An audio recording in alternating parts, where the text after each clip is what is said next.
அன்பான நேயர்களே, நாம் இடைவேளைக்கு முன்பாக உடல் பருமன் ஏற்படுவதற்கான காரணங்கள், அதை எளிமையான முறையில் போக்கிக் கொள்வதற்கான சில எளிய வழிமுறைகள், முற்றிலும் நீக்குவதற்காக நாம் எடுத்துக்கொண்ட பொருள் சோம்பின் பற்றி பல்வேறு வகையான மருத்துவ பயன்களை தெரிந்து கொண்டோம். இப்பொழுது நாம் எடுத்துக்கொண்ட பொருட்களின் அளவுகளை பார்க்கலாம். சோம்பு 5 கிராம், கடுக்காய் தூள் 5 கிராம், தேன் தேவையான அளவிற்கு. கடுக்காயை உள்ளே இருக்கக்கூடிய விதைகளை நீக்கி நன்றாக தூள் செய்து எடுக்க வேண்டும். முதலில் உடல் பருமனை குறைப்பதற்காக ஒரு அற்புதமான தீநீர் ஒன்றை நாம் தயாரிக்கப் போகின்றோம். அதற்காக 100 மில்லி நீரை நாம் நன்றாக காய்ச்ச வேண்டும்.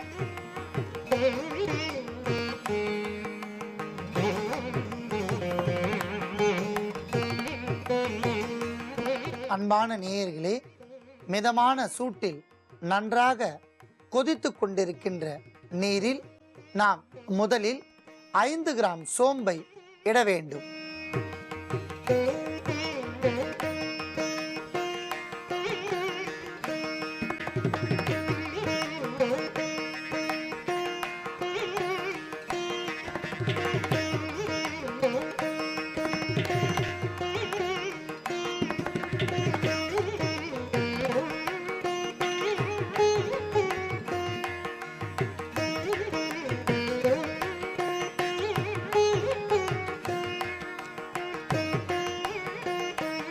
அடுத்ததாக கடுக்காய் தூள் 5 கிராம்.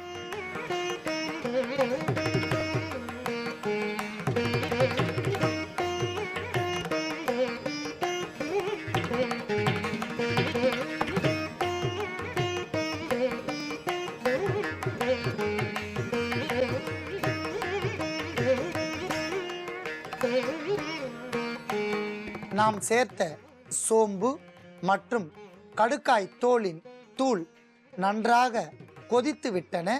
அதை நாம் வடிகட்டி எடுத்துக்கொள்ளலாம்.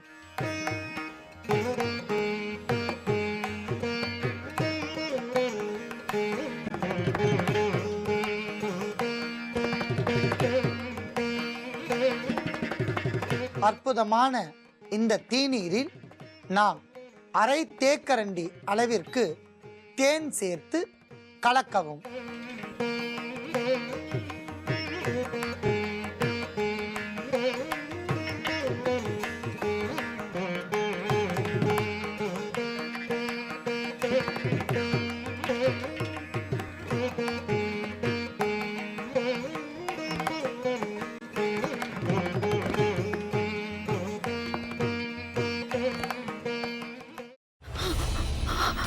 இதுக்கு மேல என்ன சொல்ல போற?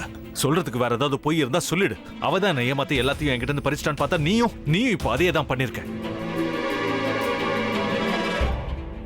ஏன் ஆலியா, ஏன் இப்படி பண்ண? இந்த உலகத்துல பாட்டிக்கு அப்புறம் நான் யார் மேலேயாவது உயிரியே வச்சிருக்கேன்னா அது ஊ மேலதான் உனக்கு தெரியாதா? ஏன் இப்படி பண்ண ஆலியா? உனக்கு காசு பணம் அவ்வளவு முக்கியமா போயிடுச்சு. அதுக்காக நம்ம உறவை கூட மறந்துடுவியா?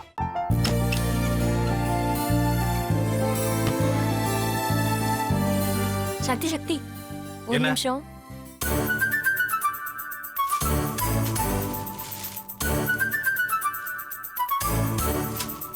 இந்தாங்க.